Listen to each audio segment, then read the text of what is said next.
Learning, learning English can be a piece of cake. Many people are worried about learning English. They think English is difficult and it's hard to memorize new words and grammatical rules. rules.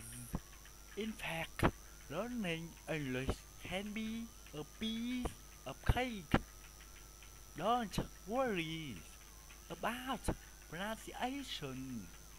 Don't worry about grammar. Tớ ghi âm đi. Don't be afraid of making mistakes. Just try to speak English as much as possible.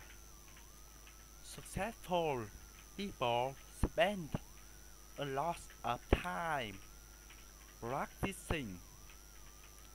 Remember, practice makes perfect. Speak English every day and you will improve